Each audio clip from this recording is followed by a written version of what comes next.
Então, pessoal, para a gente terminar esse conteúdo, esse debate de etnia e raça, eu trouxe para a gente discutir aqui um texto de um sociólogo famoso aqui no Brasil, Horaci Nogueira, né, que fala do preconceito de marca, né? Não tem nada a ver com marca comercial, né?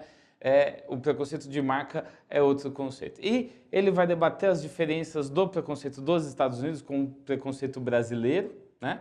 E como isso é diferente aqui, né? Então, Horaci Nogueira vai escrever um livro sobre o preconceito de marca em 1985, mas essa pesquisa é um pouco antiga. Ele vai usar pesquisas até mais distantes, se eu não me engano, da década de 1950 em Tapetininga, né? Que ele vai discutir um pouco disso.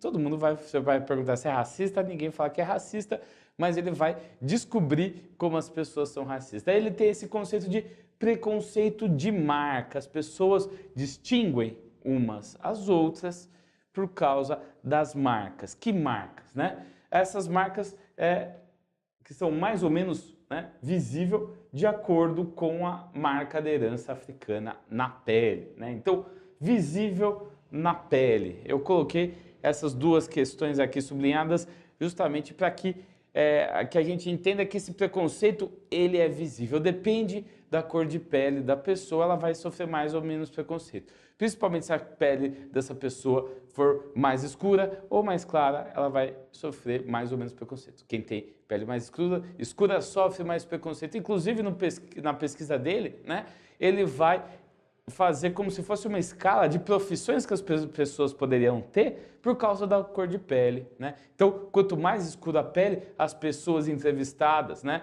por essa pesquisa do Horaci Nogueira, né, elas vão ter trabalhos mais manuais, né? Então, relacionados a, se for homem, a pedreiro, né, a construção civil de uma maneira geral, ao trabalho agrícola, né? Se for mulheres, trabalhos domésticos, né, como babá, cozinheira e esse tipo de coisa. Quanto mais clara a pele, essas pessoas vão tendo trabalhos menos braçais, podem ter trabalhos mais intelectuais, né? Então, ele vai mostrando que o preconceito ele vai variando de acordo, né, justamente com a marca dessa herança africana na pele.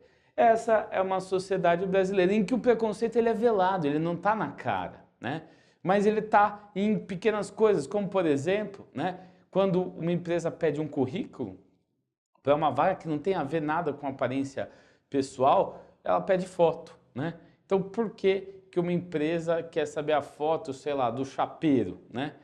Porque o restaurante quer saber a cor de pele, o rosto dessa pessoa. O chapeiro não atende cliente, não é modelo, né? Não vai fazer nenhum tipo de questão utilizando a sua aparência, né? Então, é bom desconfiar desse tipo de ideia justamente porque ele demonstra esse preconceito que ele é velado, né? Esse preconceito que ele não está na cara, né? Ao contrário, por exemplo, do preconceito de origem que existe nos Estados Unidos, que é resumido pela ideia de uma gota de sangue, né?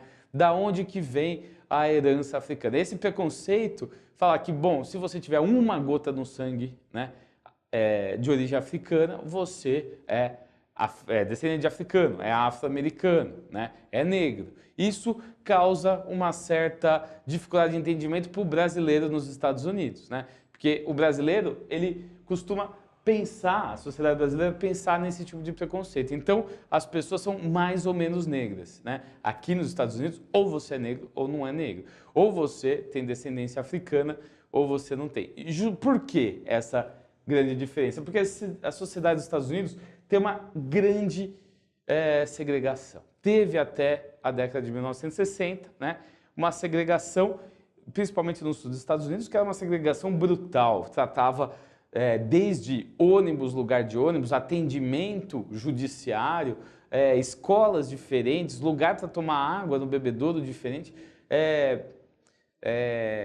restaurantes que podiam falar que tinham mesas específicas ou até podiam se rejeitar a servir negros. Então, a sociedade segregacionista dos Estados Unidos, que existiu mais ou menos por 100 anos, né, desde do fim da escravidão, na década de 1860, até o fim do segregacionismo, ela foi bastante dividida. Então, vai ter muito menos as questões, por exemplo, de miscigenação. Então, uma sociedade muito menos miscigenada. É aquilo que Gilberto Freire falava, olha só, não existe tanto preconceito no Brasil, uma certa democracia racial, porque a gente não tem esse preconceito, né?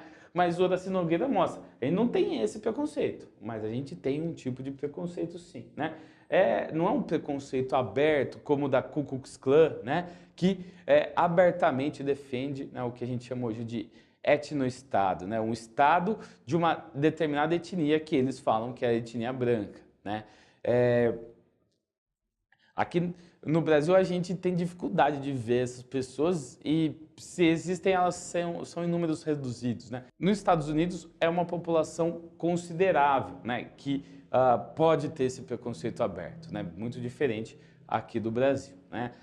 Então tem esses dois tipos de preconceito que Horácio Nogueira vai discutir, né? E o que isso influencia no Brasil, né? E também um pouco da diferença dos Estados Unidos.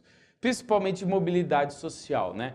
Aqui no Brasil, a mobilidade social ela pode estar atrelada, por exemplo, à cor de pele. Dependendo da cor de pele, você tem mais facilidade de mobilidade social, mais facilidade de ganhar dinheiro. Por quê? Você tem acesso a mais trabalhos, né? Você tem acesso até mesmo a uma melhor escolaridade, mesmo tendo uma renda baixa. Ao passo que quem tem a pele mais escura tem maior dificuldade de fazer isso. Nos Estados Unidos, como tem uma segregação e a herança dessa segregação, né, a gente tem outros movimentos que tentam fazer uma mobilidade social apesar, né, dessa segregação.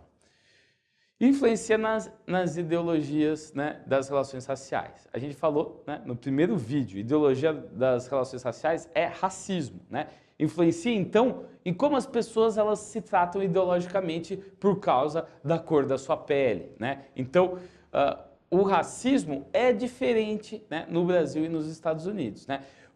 A substância desse racismo é diferente de um racismo da Alemanha, de um racismo dos Estados Unidos, como eu disse, né? E aqui do Brasil. É um racismo um pouco mais sutil, né? Você não precisa ser tão abertamente racista. Principalmente que aqui no Brasil tem uma lei contra o racismo, né? Então, as pessoas têm que criar maneiras sutis para serem racistas. E muitas vezes elas vão negar que são racistas, né?